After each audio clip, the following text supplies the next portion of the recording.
नमस्कार, जोहार झारखंड में आपका स्वागत है। मैं हूं आपके साथ सिरांधा शेखर। आप सभी से अपील कि आप अपने घरों पर रहकर लॉकडाउन को सफल बनाइए और कोरोना का मुकाबला कीजिए। सोशल डिस्टेंसिंग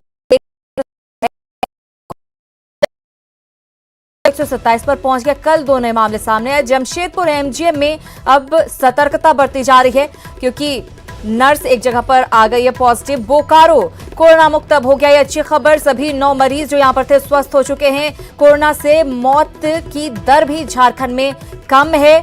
ये राहत की बात है। ट्रैक, टेस्ट, ट्रेस और आइसोलेट जो है वो मंत्र बना हुआ है। इसका पालन सभी कर रहे हैं। जांच के लिए ट्रू नेट मशीन अब खरीदेगी सरकार, ये सरकार ने कहा है। वीडियो कॉन्फ्रेंसिंग से हाईकोर्ट में केस की सुनवाई हुई है और निजी अस्पतालों को ई-ओपीडी खोलने का निर्देश दिया गया है। और बोकारो के लिए आज का दिन एक सुखद खबर लेकर आया जब कोरोना के 3 और मरीज की जांच रिपोर्ट दूसरी बार। ये मरीज तो आप जानते हैं कि अभी पैंडेमिक में किस तरीके से पूरा देश जूझ रहा है और उसी के क्रम में हम लोग भी यहाँ पे जूझ रहे थे और अब वो ठीक होके जा रहे हैं। आज अंतिम लॉट है। 3 लोग बचे हुए थे, तीनों ही वृद्ध थे, इसलिए इनको रिकवरी में टाइम लगा और आज वो डिस्चार्ज होके जा रहे हैं। तो सचमुच में ये सब सुखद अनुभव है और सबों के लिए एक खुशी का मौका है। अच्छी जो इनकरेजिंग चीज़ है उसमें आपने देखा होगा एकदम 75 प्लस के एक व्यक्ति हैं, उनका भी इलाज करके हम लोगों ने यहाँ से भेजा है। तो डेफिनेटली ये इनकरेजिंग है, हमारी टीम के लिए बहुत इंस्पायर करने वाला, मोटिवेट करने वाला है। लेकिन हम लोग किसी भी तरह की इस वर्स्ट संभावना जिसको कहते हैं। मुख्यमंत्री हेमंत सोरेन से लेकर स्वास्थ्य मंत्री बन्ना गुप्ता खुद उनका हाल जानने के लिए रिम्स पहुंच गए। समय पर इलाज मिलने से दीपक प्रकाश फिलहाल खतरे से बाहर हैं।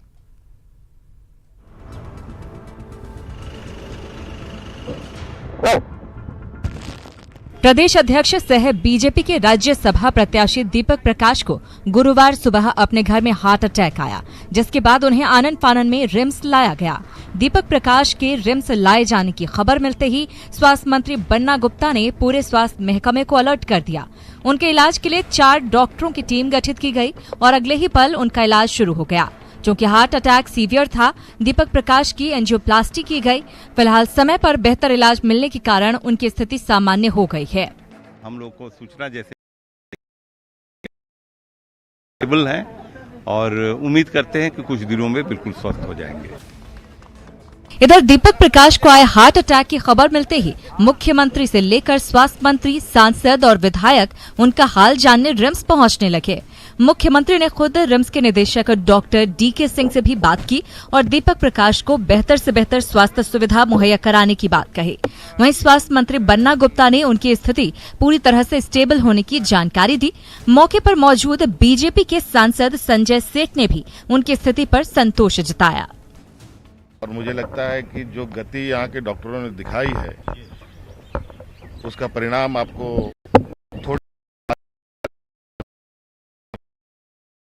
देखिए, माननीय मुख्यमंत्री जी भी, मैं भी, पूरा विभाग तत्पर है और यहाँ कोई पक्ष पार्टी की बात नहीं है। यहाँ बात है मानवता की और यहाँ बात है कि हम लोग चाहते हैं कि तुरंत सकुशल होकर हमारे भाई दीपक प्रकाश अपने घर को लौटें। त्वरित गति से रिम्स के डॉक्टरों ने बहुत अच्छा स्वास्थ्य लाभ दिया और हम कह सकते हैं कि रिम्स लाकर एक अच्छा प्रयास हुआ कि तुरंत उनको स्वास्थ्य सुविधा मिल गई। माननीय दीपक प्रकाश जी पूरी तरह स्वस्थ हैं। न्यूज़ 18 के लिए रांची से ओम प्रकाश की रिपोर्ट। रांची के रिम्स में बीजेपी विधायक दल के नेता बाबूलाल मरांडी और रांची की मेयर आशा लकड़ा ने भी दीपक प्रकाश का हाल चाल जाना। मुलाकात के बाद दोनों ने कहा कि बीजेपी प्रदेश अध्यक्ष की हालत अब पहले से बेहतर है। वो देख रहे हैं, बातचीत तो नहीं हुई क्योंकि मास्क वगैरह लगा हुआ है। तो हमें विश्वास है कि बहुत जल्दी ही स्वस्थ होकर हॉस्पिटल से बाहर आएंगे। डॉक्टर से भी बात हुई, डॉक्टर ने भी बताया कि सब कुछ ठीक ठाक है। ठीक है, अच्छे हैं, स्वस्थ हैं और मैं भगवान से कामना करती हूँ कि बहुत जल्द ठीक हो जाएंगे। किसी तरह का कोई दिक्कत नहीं है। हाँ, थोड़ा सा हिम्मत है से मुकर गया। मेडचल में जमा ये लोग अब पैदल ही अपने राज्य झारखंड के लिए निकल पड़े हैं। इन लोगों में गुमला और सिमडेगा जिले के निवासी हैं। यहां फंसे लोगों में सिमडेगा के कोलेबिरा प्रखंड के भी 20 लोग शामिल हैं। इन लोगों ने फोन कर पैसे खत्म होने और खाने पीने की परेशानी की अपने परिजनों को जानकारी दी, साथ ही झारखंड सरकार तक अपनी बात पहुंचाने की अपील की है। हम लोग यहाँ काम करने आए थे, हम लोग को बुलाया तो हम लोग 5 तारीख को सुबह दोपहर। रांची के रिम्स में ड्यूटी कर रहे एक नर्स और कर्मचारी में कोरोना केस मिलने के बाद जमशेदपुर के एमजीएम अस्पताल के भी डॉक्टर और कर्मचारी सतर्क हैं। एमजीएम अस्पताल में तैनात डॉक्टर और नर्स के साथ कर्मचारियों की सुरक्षा के लिए भी खास इंतजाम किए गए हैं। यहाँ क्या है मरीजों के इलाज की व्यवस्था, जानकारी ली जमशेदपुर संवाददाता आशीष कुमार तिवारी। कोरोना वायरस झारखंड राज्य में तेजी से अपना पैर पसार रहा है। वहीं झारखंड के जमशेदपुर के कोल्हान में सबसे बड़े एमजीएम अस्पताल में रोजाना सैकड़ों की संख्या में कोरोना संदिग्ध मरीज पहुंच रहे हैं। उसको लेकर एमजीएम अस्पताल का आइसोलेशन वार्ड उन लोग किया जाता है। आइसोलेशन वार्ड में चिकित्सक हैं, वो पूरी तरह से उसकी जाँच करते हैं और जाँच करने के पश्चात उनको आइसोलेशन वार्ड में कहाँ रखना है ये तय करते हैं। हमारे यहाँ त्रिस्तरीय व्यवस्था है। एक है कि एक फ्लोर में ऐसा है कि यदि कोई मरीज है, संदिग्ध है, लेकिन उसको कोई लक्षण नहीं है तो उसके लिए अलग वार्ड है। एक है कि संदिग्ध है लेकिन कुछ लक्षण है, सर्दी है, खांसी है, बुखार है या इस तरह की बात है, उसके लिए अलग फ्लोर में रखा जाता है। और बाय द वे अगर जांच के पश्चात कोई पॉजिटिव आता है तो उसके लिए अलग फ्लोर है। तो अलग अलग फ्लोर में अलग अलग व्यवस्थाएं हैं ताकि एक मरीज दूसरे से इंटरमिक्स न करें। और दूसरी बात है कि जो भी संक्रमण है एक मरीज से दूसरे मरीज तक नहीं पहुंच चुकी। हम भी आपके न्यूज़ 18 के माध्यम से आपसे अपील करते हैं कि कोरोना वायरस के प्रति, कोरोना से को हराना है तो आपको और अपने पूरे परिवार को घर में रह के कोरोना वायरस से सुरक्षित रहना चाहिए। न्यूज़ 18 के लिए जमशेदपुर से आशीष कुमार तिवारी। तो देश के डॉक्टर्स योद्धाओं की तरह कोरोना से मुकाबला करने में जुटे हुए हैं। इधर गढ़वा के सब्जी बाजार में सोशल डिस्टेंसिंग को लेकर कोई गंभीरता नहीं दिख रही। वहीं बाजार में पुलिस कर्मियों की भी तैनाती नहीं है। सोशल डिस्टेंसिंग की हो रही अनदेखी से कोरोना संक्रमण का खतरा बढ़ गया है। आपको बता दें कि गढ़वा जिले में 3 कोरोना पॉजिटिव हैं। वहीं 23 संदिग्धों का इलाज आइसोलेशन वार्ड में चल रहा है। वो सब्जी बाजार में भीड़ लगेंगे क्योंकि बहुत कम समय के लिए खुलता है सब्जी बाजार, जैसे 4 बजे से लगभग 8 बजे तक। तो स्पेशल ट्रेन रामगढ़ के बरकाकाना स्टेशन पहुंची। इन मजदूरों में 1182 झारखंड के अलग अलग जिलों के रहने वाले हैं, जबकि 18 दूसरे राज्यों के हैं। हालांकि रामगढ़ पहुंचे मजदूरों ने बताया कि उनसे 930 रुपए किराया लिया गया है, जबकि रेलवे ने साफ कर दिया था कि किराए का 85% हिस्सा रेलवे वहन करेगी और बाकी 15% हिस्सा राज्यों को देना होगा। जिन जिलों के ये यात्री हैं उनके ज़िले में पहुंचने के बाद विधिवत स्क्रीनिंग वहीं पर डिसाइड किया जाएगा कि इनको होम क्वारंटाइन किया जाना है या सरकारी क्वारंटाइन में रखना है। यहाँ से हम लोग खाना पीना, मास्क, सैनिटाइजर दे के अपने अपने ज़िलों की मजिस्ट्रेट के साथ जो बसेज आई हैं उसके साथ इनको यहाँ से रवाना कर। बेंगलोर मेट्रो में काम करते थे वार्षिक कंपनी में। 930 रुपये हम लोग को वहाँ से भाड़ा लिया गया है। वहाँ से खाना पीना मिला था। इधर बीच में रायल किला में खाना मिला। और अब रुक करते हैं कुछ और खबरों की ओर। चतरा से खबर है, जहां पर सदर थाना पुलिस ने 24 घंटे के भीतर रंजीत यादव मर्डर केस की गुत्थी सुलझा ली। इस मामले में पुलिस ने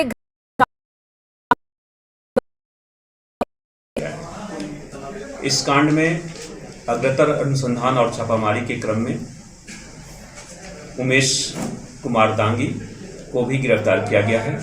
उन्होंने भी घटना की बात स्वीकार किया है। इस तरह से कांड का उद्भेदन कर लिया गया है और 3 अपराधी को गिरफ्तार कर लिया गया है।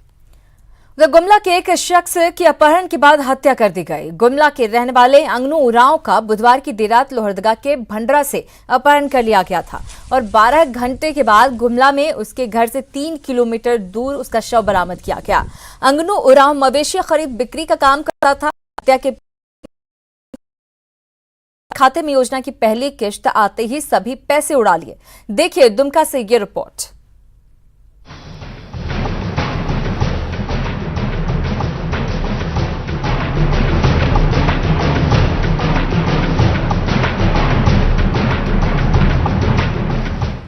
दुमका के मसलिया प्रखंड के गुड़माला की रहने वाली नमिता इस बात से खुश थीं कि उन्हें अब इस झोपड़ी से छुटकारा मिल जाएगा। अगली दिवाली नए घर में मनेगी, लेकिन साइबर अपराधियों ने उनके इस सपने को चूर कर दिया। बीते 5 अगस्त 2019 को गई है। नमिता ने इसकी शिकायत साइबर थाने में की। मामला दर्ज हुआ, लेकिन अब तक कार्रवाई नहीं हो सकी।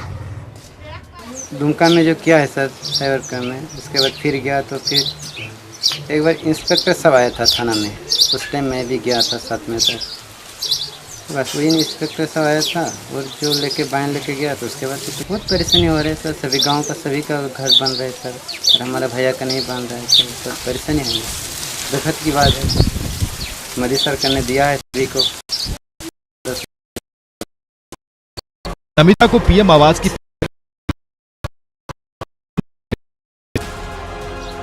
ऐसे में नमिता की आर्थिक स्थिति ऐसी नहीं कि जमा पूंजी से 40,000 रुपए खर्च कर ब्यौरा दे सके। नतीजतन अब दूसरी किस्त भी मिलना मुश्किल दिखाई दे रहा है। ये आई थिंक एक इशू है, और क्योंकि साइबर क्राइम एक क्राइम से अटैच्ड है, तो वहाँ हम जो पुलिस है साइबर क्राइम के जो इंचार्ज है वो प्रयास भी करते हैं कि उसको लौटाए या करे, लेकिन कई बार ये हो नहीं पाता है। तो इस विषय के बारे में हम लोग लिखेंगे हेडक्वार्टर में, तो हो सकता है कुछ रास्ता निकाला जाए वहाँ से। संथाल परगना प्रमंडल साइबर अपराधियों का सुरक्षित जोन बन गया है। आए दिन अलग अलग प्रांतों की पुलिस साइबर अपराधियों की तलाश में यहां आती रहती है। ऐसे में आवश्यकता है साइबर अपराध है। आलम यह है कि ऑनलाइन अप्लाई करने के बावजूद समय पर पास नहीं बन पा रहा है, और ऐसी हालत में जिला परिवहन कार्यालय में उमड़ रही भीड़ से सोशल डिस्टेंसिंग की धज्जियां उड़ रही हैं।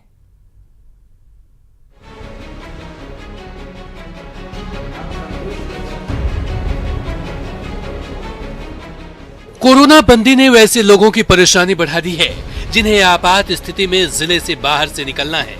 रांची जिला परिवहन पदाधिकारी कार्यालय के चक्कर लगा रहे राजेश और यूपी के अब्दुल्ला खां बताते हैं कि सोशल डिस्टेंसिंग को लेकर उनके जैसे कई लोगों ने मेल के जरिए पास के लिए अप्लाई किया था, लेकिन अभी तक कार्यालय की ओर से उन्हें जवाबी मेल नहीं मिला है। तीसरा दिन है चक्कर काटते हुए। तकनीकी खामियों को परेशानी की वजह बताया। उन्होंने कहा कि अब नया सॉफ्टवेयर लॉन्च किया जा रहा है, जिससे लोगों की सभी परेशानी दूर हो जाएगी।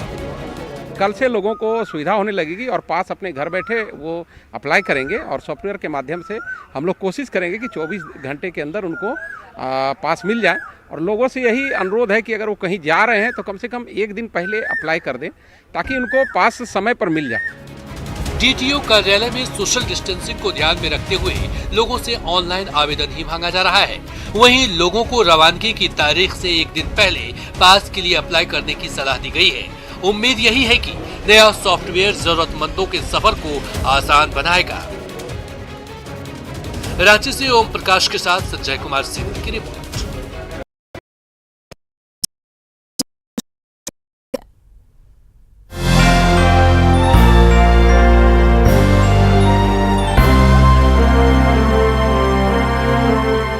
कोरोना बंदी में झारखंड पुलिस का मानवीय चेहरा साफ तौर पर देखने को मिल रहा है। लोगों को घर तक दवाई मुहैया कराने से लेकर बर्थडे के लिए केक लाने तक झारखंड पुलिस हर मदद के लिए तत्पर है। कई बीमारियों से ग्रसित एक बुजुर्ग महिला ने दवा लाने के लिए डायल 100 पर कॉल किया तो कुछ ही देर में टाइगर मोबाइल के जवान दवा लेकर उनके घर पहुंच गए। बुजुर्ग महिला घर में अकेली थी। पुलिस जवान को देखकर उनकी आंखें नम हो गई। हमको तो लगा कि जैसे मेरा अपना भाई,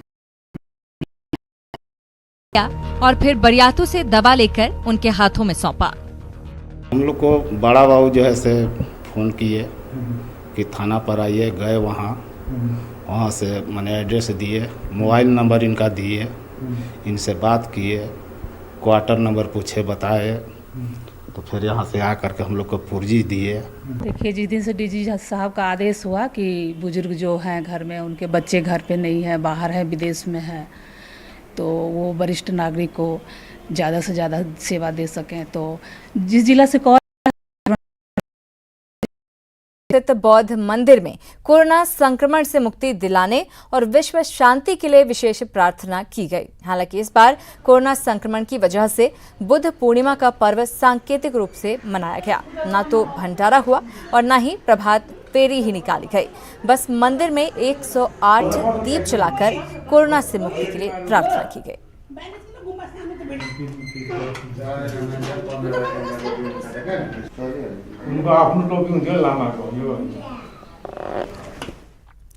उन्नीस 1964 में आई राज कपूर की सुपरहिट फिल्म संगम का मेरी मन की गंगा, मेरी मन की गंगा बोल राधा बोल संगम हो गया।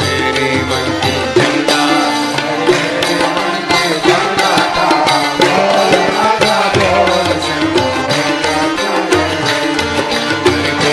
राधा बोल संगम।